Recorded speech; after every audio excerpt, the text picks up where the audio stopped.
The Nassau Institute proudly presents its inaugural Economics of Liberty lecture series.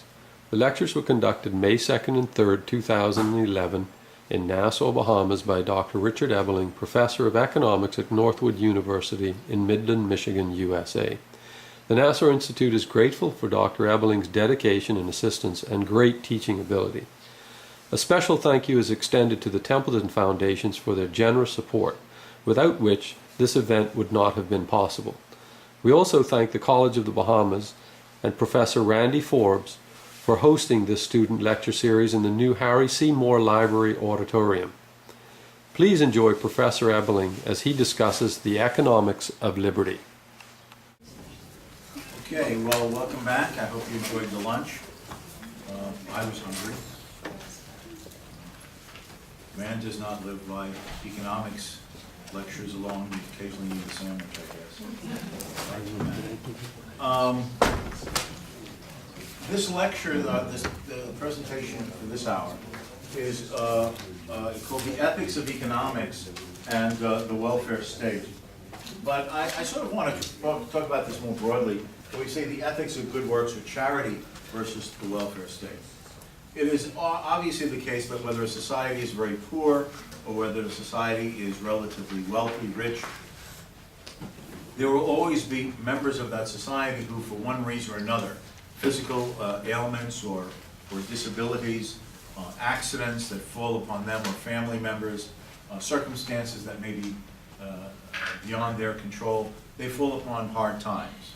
And most great religions of the world and even people who are not religious have often felt that there is a sense of proper benevolence, a degree of sense of sort of charitable philanthropy to assist those who fall upon difficult times, to give them a helping hand. Now, if we take that to be a given, I mean, virtually every great religion, as I said, emphasizes the importance of doing good works, to be charitable, to be helpful to one's neighbor, and so on. The question is how best to approach this. Now, through most of history, there was no modern version of the welfare state. That is the expectation that government would tax the population and then through various government agencies, bureaus, or departments, redistribute that which had been taxed to then transfer to various individuals or groups in the society who in one way or another were deemed as needing and deserving. Through virtually all of history, this has been done by individuals or private organizations, sometimes organized private organizations. For example, in much earlier times, such as the Middle Ages and beyond, it was taken to be the responsibility of, in Europe, for instance, of the Catholic Church. Individuals were expected to tithe during the days of their worship. The tithe sums would go to support the good works, among other things, of the church establishment, and the church was expected to provide this. Following in Europe, the Reformation and the rise of Protestantism and the emergence of a variety of competing doctrinal interpretations of Christianity that became the various denominations of the Protestant movement, it was argued that this should still be done partly through the organized associations of congregations or individuals on their own.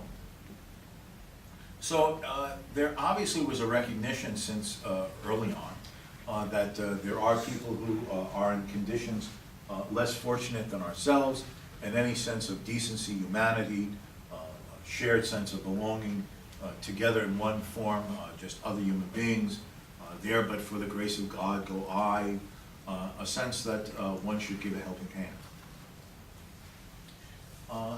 It is only in relatively modern times that there emerged this idea of these responsibilities, duties, and obligations being transferred from individuals or private groups and associations to the hands of the state. And it's kind of paradoxical that this should occur, or should have occurred, because it was during the period when government began to intervene, control, regulate the least, that is in the 19th century, particularly in Great Britain and the United States, that the greatest degree of private charity and philanthropy bursts forth upon the scene.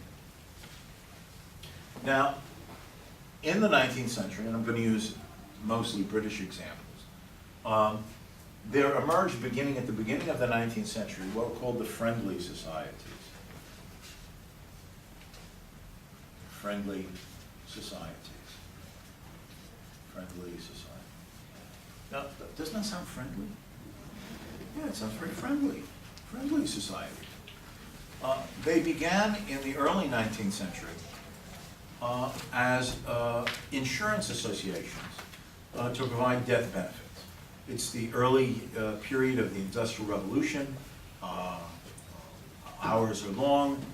Industrial manufacturing is only developing, often with no evil or bad intention. This emerging industrial equipment was only being developed. Accidents could happen in the workplace, and the breadwinner could die. The breadwinner could die. And how then would the remaining family even bury the dead? The cost of the coffin, the funeral, the burial site.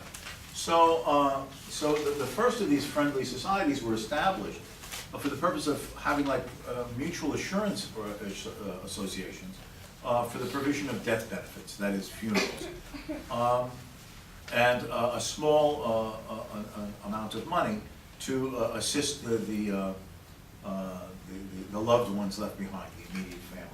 The friendly societies rapidly expanded into not just providing death benefits, but beginning to offer most of what we now consider the activities of the welfare state.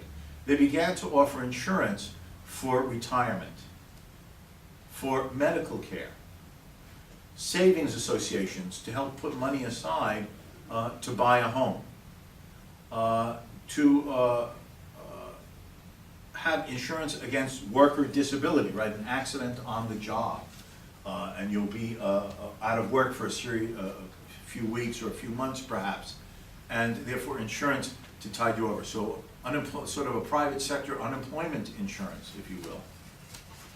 The consequence of the emergence and the development of these friendly societies that began to offer this huge umbrella of insurance policies to cover most of the uncertainties and problems and fears of everyday life for oneself and one's family. What the result was that by the last decades of the 19th century, 1880s, 1890s, those economic historians who have gone through the records and looked at the history of these in detail have found that 2/3 to 3/4 of the entire British population, 2/3 to 3/4 of the entire British population was covered by these types of insurance policies, private sector insurance policies, offered by these friendly societies. The records also demonstrate that if you ask, well, what was the demographics of that? That is, who were these people who took out these insurance policies on retirement, medical care, on-the-job injury, death benefits, and so on and so forth? What you discovered, these economic historians found, was that the largest percentage of the membership were in the lower income brackets. Not the emerging middle income individuals who would say, oh, well, I have enough money, I can afford an insurance policy. No. It was precisely, the records show, those in the lower income brackets, those who in fact would be most hardest hit if bad fortune fell upon them for some reason, who saw it in their own self-interest, out of their modest incomes, to put a few pence aside to take out these insurance policies to secure themselves and their families against these uncertainties and problems and misfortunes of life.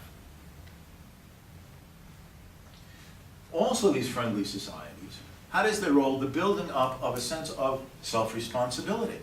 They would offer lectures for their members, and this was all voluntary or association, for outings, picnics, in which there would be public lectures on properly managing your budget, acting more responsibly in your family affairs. They would rotate positions within the friendly societies so ordinary individuals could learn the responsibility of helping to manage and organize and direct an association.